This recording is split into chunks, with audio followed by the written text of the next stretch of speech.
I hope you're all having a wonderful day. So it is exercise of the week time. Today I want to talk about the Romanian deadlift. It is not as scary as it sounds. In fact, I usually teach the Romanian deadlift before the conventional deadlift because I find it's easier for people to get the concept of the hip hinge through the Romanian deadlift. So really the main difference between the two is that instead of starting with the weight on the ground, you start holding the weight standing. So want your bar, stand, feet about hip width apart, and then you're going to essentially slide the bar, keeping it as close to your body as possible. Slide the bar down your legs.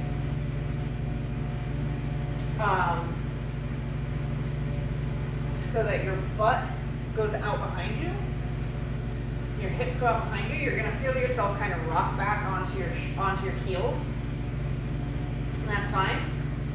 You're not going to go all the way. You're not going to go all the way down to the ground. You're going to get to about here, and then you're going to push into the floor, and then squeeze your glutes to come back up. And the main cues that I usually give people is to tell them to feel like they're reaching for the wall with their glutes, reaching for the wall with their butt. They want to try to, even though they're like nowhere near the wall, they want to try to touch the wall with their butts. That's usually the cue I give people to help them kind of get that like glutes out behind them feeling. Now, one thing that a lot of people want to do is they want to go down like this and then not bend their legs. And you definitely want to allow your knees to bend. You don't want to purposely bend your knees, but you just want to allow them to bend in the movement just enough to keep your lower leg perpendicular to the floor. You don't want your lower leg to go one way or the other. You want it to stay nice and straight. The other thing is it's a little bit difficult for people to kind of feel the difference between a hip hinge and just bending over. And one thing that's going to help you to hip hinge is keeping that weight as close to your body as possible. So if you start to go out here, you're going to be just bending over.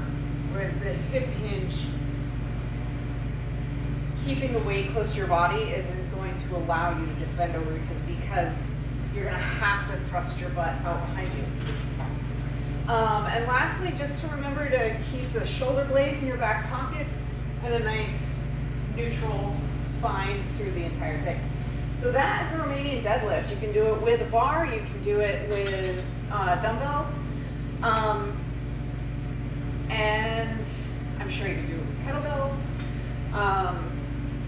But yeah, that is the Romanian deadlift. Like I said, I like to use it as an introduction after I kind of teach the mechanics of the hip hinge, then use it as an introduction to doing the hip hinge with weight. Because it's a lot easier to start here and go into the hip hinge as opposed to starting on the floor and trying to get down into your hip hinge from here and then push up. It's a lot easier to get the hip hinge from the top as opposed to trying to get into it at the bottom. So I hope you enjoyed this. Oh, one last thing. It's also very similar. I did a video on the good morning, and the Romanian deadlift is basically the same, except that the weight is, you're holding the weight in front of you as opposed to on your shoulders. And it's also an excellent posterior chain exercise. Just wanted to throw that in there.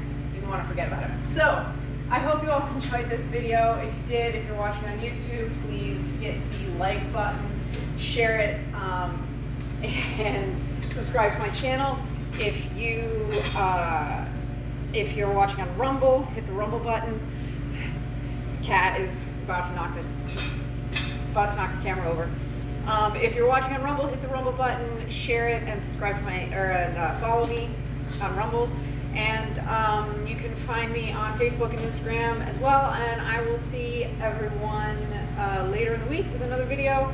I hope you all have a wonderful rest of your day. Bye.